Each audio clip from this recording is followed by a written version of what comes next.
pero no tuvo tiempo de decidir y fue capturado prisionero. Ese mismo rato se armó un juicio improvisado en el que condenaron a Melgar a muerte. A la mañana siguiente le ofrecieron vendarse los ojos antes de ser fusilado. Pero él rechazó esto diciendo: pónganse la venda ustedes que son los engañados, porque América será libre antes de 10 años. Su profecía habría de cumplirse, pues en 1824 la libertad de América se sellaría en los campos de Junín y Ayacucho. Número 3. Micaela Bastidas fue una precursora, heroína y mártir de la independencia del Perú. Junto con su esposo Túpac Amaru II, encabezaron una campaña subversiva contra el dominio español. Micaela fue la principal consejera de su marido y se encargaba del aprovisionamiento de las tropas, lo que incluía conseguir y distribuir alimentos, vestimenta y armas. El papel de la mujer en una campaña de este calibre era visto con incredulidad y asombro, sobre todo en aquella época.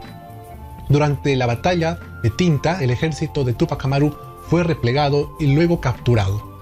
Micaela Bastidas fue apresada junto con su familia. Fue obligada a presenciar la ejecución de sus hijos mayores y después recibió torturas que comenzaron con el corte de su lengua para luego ser ahorcada mediante el garrote y descuartizada el 18 de mayo de 1781 en la Plaza de Armas del Cusco. Número 2. José Silverio Olaya Balandra nació en Chorrillos en 1782 y antes de que se le encomendara la labor de mensajero entre el Congreso y los patriotas, él ya había servido a la causa libertadora, pues se dice que desde 1820 portaba mensajes de enlace entre Chorrillos y las naves de la Escuadra Libertadora, recién llegadas al litoral peruano. Es allí donde se dice que él hacía esta labor nadando, pero en realidad nunca se va a poder asegurar esto, más aún teniendo en cuenta que estamos hablando de más de 17 kilómetros. Lo más probable es que se le haya proporcionado una balsa y solamente haya recurrido al nado en tramos cortos. Aún así, no se puede asegurar hasta que no exista evidencia. Siguiendo con la historia, en junio de 1823, luego de la derrota del ejército libertador en las batallas de Torata y Moquegua, Lima fue ocupada por las tropas realistas. Entonces, el gobierno patriota, conformado por el Congreso y el ejército, tuvo que refugiarse en los castillos del Real Felipe, en el Callao. Pero el gran problema de esta acción era que iban a quedar incomunicados con los patriotas de Lima. Para restablecer esta comunicación se solicitó la ayuda de José Olaya. Él sirvió de mensajero durante varios días hasta que el 27 de junio de 1823, cuando llevaba una carta de Sucre, el pescador fue descubierto y capturado en la calle de Acequia Alta. Lo torturaron para que dijera los nombres de los comprometidos en las comunicaciones, pero Olaya prefirió tragarse las cartas, literalmente, y no cantar nada. Una de sus torturas, solo por recordarlo, fue que le arrancaron las uñas. Fue condenado a morir fusilado el 29 de junio en el callejón del Petateros, situado a un costado de la Plaza de Armas de Lima, que hoy lleva el nombre del mártir.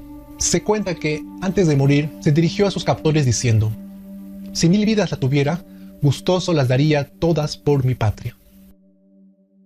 Plus. Antes de narrar el primer puesto quisiera mencionar a algunos héroes que no escogí para esta lista, pero que no dejan de ser importantes. Uno de ellos es el combatiente Cahuide. Él participó en la batalla de Sacsayhuamán junto con Manco Inca, muriendo en dicha batalla. Otro personaje es Hipólito Unanue, quien fue uno de los firmantes de la Declaratoria de Independencia del Perú. No puedo dejar de mencionar a los hermanos Angulo. Ellos fueron los que encabezaron la rebelión de Cusco junto a Mateo Pumacahua y Mariano Melgar. Son héroes, sin duda alguna.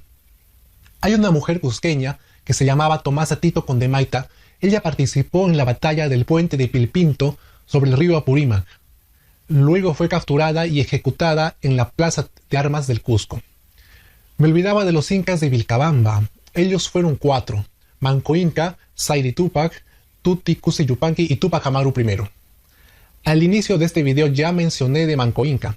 Los otros 3 son sus hijos de Manco Inca. Solamente puedo destacar a Túpac Amaru I, quien fue el último hijo de Manco Inca y líder de una rebelión que acabó con su captura y muerte. Los otros 2 hermanos renunciaron al imperio y hasta se volvieron católicos. Número 1. En el primer puesto tengo que poner al hombre que tal vez muchos historiadores creen que está sobrevalorado. Se trata de Túpac Amaru II. Se preguntarán, ¿por qué coloco a Tupac Amaru en el primer puesto luego de, en cierta forma, haberlo criticado en mi anterior video?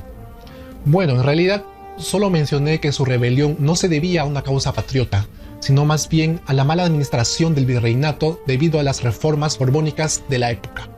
José Gabriel Condorcanqui nació en 1738 y fue descendiente directo de Tupac Amaru I. Al ser parte de la nobleza inca, recibió el cargo de marqués de Oropesa.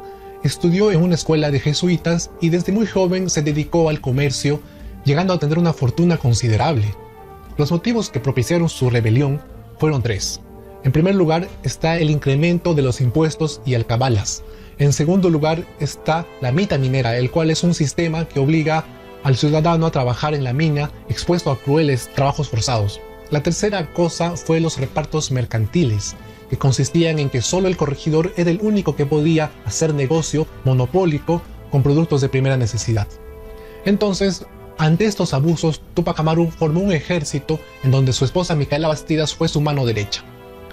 Comandó la batalla del puente de Pilpinto y varios intentos de ocupación de la ciudad del Cusco en 1780. Debido a una supuesta traición, fue capturado y ajusticiado en la plaza de armas del Cusco. Su tortura consistió en presenciar primero la muerte de sus hijos, a quienes se les cortó la lengua y se les ahorcó con el garrote. Luego se le obligó a ver cómo su esposa pasaba por lo mismo. Finalmente, Tupac Amaru le cortaron la lengua también y luego le intentaron descuartizar con 4 caballos. Al no poder desmembrarlo, lo decapitaron. El único que se salvó de morir fue su hijo menor Fernando, quien tenía solo 10 años.